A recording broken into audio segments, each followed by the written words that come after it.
আসসালামু আলাইকুম। ষষ্ঠ শ্রেণী ২০২৬ এর গণিত বইয়ের অধ্যায় ৪ পৃষ্ঠা ৭৯ এর যে কাজগুলো দেওয়া আছে সেগুলো আমরা সমাধান করব।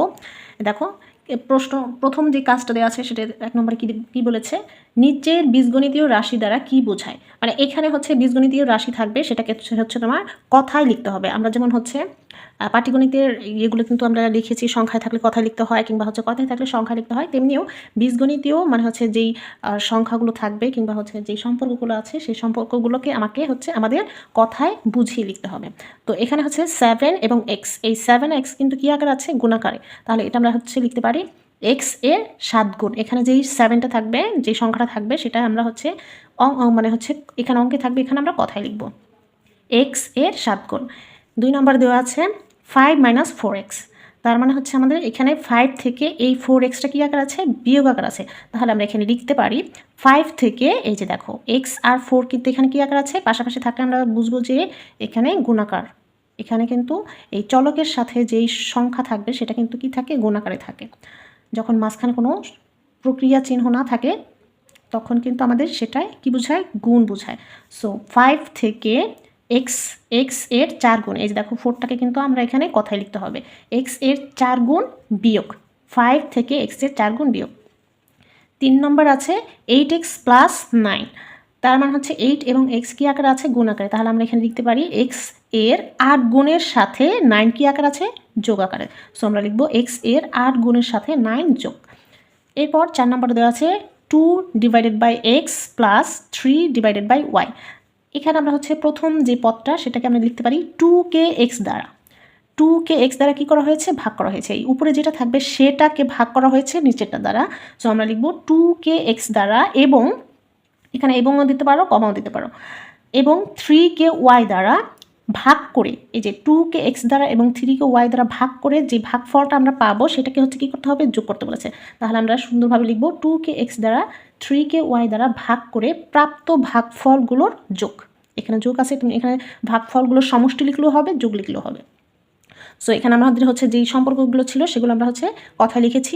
এরপর 2 নম্বরে দেওয়া আছে এই যে চিহ্নগুলো, এই চিহ্নগুলো বসিয়ে মানে এরকম দেওয়া থাকবে, কথায় লেখা থাকবে, আমাদের সেটা এই যে এভাবে মানে অঙ্কের মতো করে লিখতে হবে।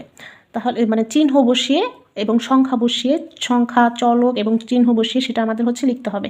সো এখানে 1 নম্বর দেওয়া আছে x এর দ্বিগুণ থেকে y এর 5 গুণ বিয়োগ। x এর দ্বিগুণ আমরা কিন্তু এর আগেও শিখেছি, x এর দ্বিগুণটা আমরা কীভাবে লিখতে পারি। তাহলে প্রথমে লিখব x এর দ্বিগুণ। কি x এর দ্বিগুণ মানে কি, x এর দ্বিগুণ সমান 2x।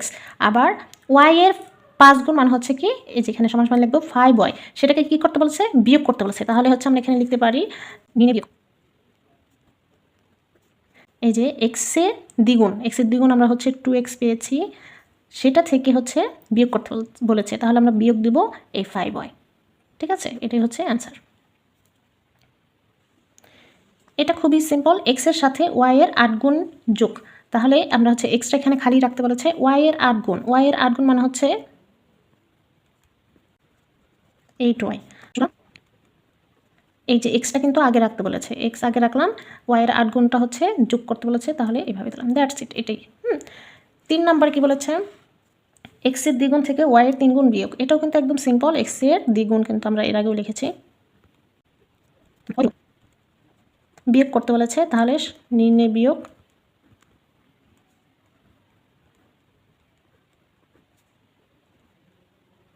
2x - 3x, সরি এখানে y। ঠিক আছে,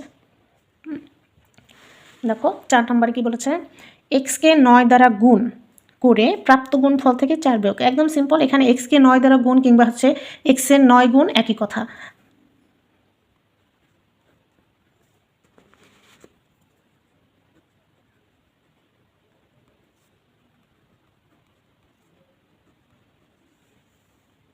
আচ্ছা, x-কে 9 দ্বারা গুণ 9x পেলাম, এই 9x থেকে আমাদের 4 বিয়োগ করতে বলেছে, সুতরাং বিয়োগ, নির্ণয় বিয়োগ লিখবা। সুতরাং বিয়োগ কি, এই যে 9x থেকে বিয়োগ 4, শেষ। 5 নম্বর কি বলেছে, একটি সংখ্যার দ্বিগুণ এর সাথে অপর একটি সংখ্যার 3 গুণ যোগ। একটি সংখ্যা আমাদের যেহেতু এখানে বলা নেই, তাহলে আমরা মনে করে লিখব কিংবা ধরে লিখব।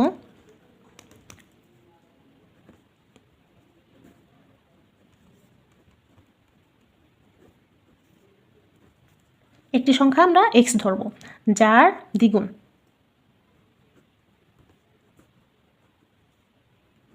দ্বিগুণ সমান 2x।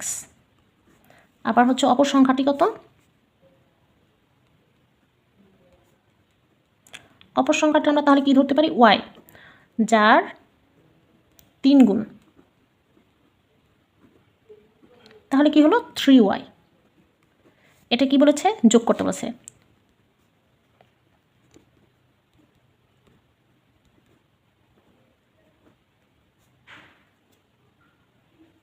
নির্ণয় যোগ 2x plus 3y, 2x plus 3y, that's it.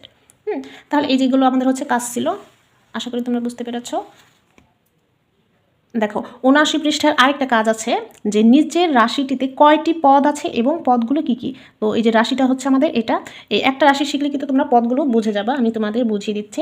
এখানে বলেছে কি 3a গুণ b, অর্থাৎ আমরা এইভাবে পড়তে পারি 3a into b plus 8y minus 2x ভাগ 3c প্লাস 5z। আচ্ছা, এখানে শর্টকাট তোমাদের আমি বলি, যেই সংখ্যাটার সামনে আমাদের হচ্ছে প্লাস অথবা মাইনাস থাকবে, প্লাস এবং মাইনাসকে কিন্তু হচ্ছে পদ বলা হয়। যেই সংখ্যার সামনে প্লাস অথবা মাইনাস থাকবে সেটাই হচ্ছে একটা পদ। গুণ অথবা ভাগ থাকলে সেগুলোকে হচ্ছে পদ ধরা যাবে না। তাহলে এখানে এই যে 3a গুণ b, এখানে গুণ আছে, b এর সামনে গুণ আছে, এটা কিন্তু কোনো পদ নয়। তাহলে এই সম্পূর্ণটা হচ্ছে আমরা কি করতে পারি? একটা পদ ধরতে পারি, 3a গুণ b, কারণ এখানে এটাও কিন্তু 3 এর সাথে গুণাকার আছে, আবার bটাও হচ্ছে এই 3 এর সাথে গুণাকার আছে। তাহলে এই 3a গুণ b এই সম্পূর্ণটা হচ্ছে একটা পদ, কারণ এটার সামনে কি কোনো চিহ্ন না থাকলে আমরা কি ধরবো? প্লাস ধরবো। তাহলে প্লাস, এটা যেটা সামনে প্লাস অথবা মাইনাস আছে সেটাই একটা পদ। তাহলে এই 3a গুণ b একটি হচ্ছে পদ, আবার 8y, দেখো 8y সামনে কিন্তু একটা কি আছে? প্লাস আছে। সো এই 8yটা হচ্ছে আরেকটি আলাদা একটা পদ। এবার দেখো 2x এর সামনে কি আছে? মাইনাস আছে। তাহলে 2xটাও কিন্তু একটা পদ। আমি আবার বলছি, যেই হচ্ছে সংখ্যার সামনে কিংবা চলকের সামনে, যেই সংখ্যা অথবা চলকের সামনে যখন প্লাস অথবা মাইনাস থাকবে তারা প্রত্যেকেই হচ্ছে পদ, কিংবা গুণ অথবা, কিন্তু গুণ অথবা যদি ভাগ থাকে সেগুলো কিন্তু পদ নয়। দেখো 2x ভাগ 3c, এই যে এখানে আমি কিন্তু বলেছিলাম ভাগটা কিন্তু এখানে কিন্তু কোনো পদ নয়। সো 3c কিন্তু আলাদা কোনো পদ নয়। তাহলে আমাদের কি ধরতে হবে? এই যে 2x ভাগ 3c এই সম্পূর্ণটা হচ্ছে কি একটা পদ, কারণ এই সম্পূর্ণ সামনে এই যে মাইনাস আছে, মাইনাসটা হচ্ছে একটা পদ। এবার 5z এর সামনে কি আছে? প্লাস আছে। সো 5z একটি পদ। তাহলে আমাদের এখানে কয়টা পদ হলো? 3a গুণ b সম্পূর্ণটা মিলে হচ্ছে একটি পদ, 8y এটার সামনে একটা পদ। তাহলে এখানে ধরো একটা প্লাস আছে, এই যে একটা প্লাস, এই যে একটা প্লাস 2টা, এই যে একটা মাইনাস 3টা, এই যে একটা প্লাস 4টা। তাহলে রাশিটিতে আমরা এখানে লিখতে পারি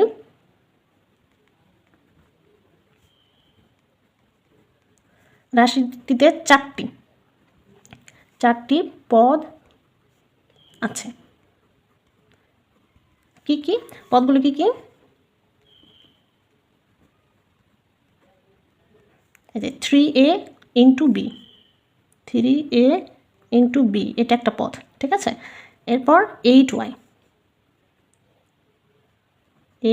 এটা একটা পদ। এরপর মাইনাস 2x ভাগ 3c, এখানে আমরা লিখব, এখানে মাইনাস দিলেও হবে, 2x ভাগ 3c এটা একটা পদ, এবং 5z হচ্ছে একটা পদ। সো এই হচ্ছে তোমাদের। তাহলে আশা করি তোমরা হচ্ছে পদ বুঝেছো। আবার বলতেছি, যেই সংখ্যা কিংবা চলকের সামনে প্লাস অথবা মাইনাস থাকবে সেই বলা হচ্ছে, সেই যতটা প্লাস অথবা মাইনাস থাকবে সেগুলোকে হচ্ছে গুণবা, তাহলে সেগুলি হচ্ছে প্রত্যেকটি পদ। সো এরকম এর পরবর্তী ভিডিওগুলো পেতে হলে আমাদের বর্ণালী একাডেমি চ্যানেলটি সাবস্ক্রাইব করতে হবে। আর ভিডিও ভালো লাগলে কিন্তু অবশ্যই লাইক দিতে হবে। কোনো কিছু না বুঝলে কমেন্ট করে জিজ্ঞেস করতে পারো, বন্ধুদের সাথে শেয়ার করতে পারো। আল্লাহ হাফেজ।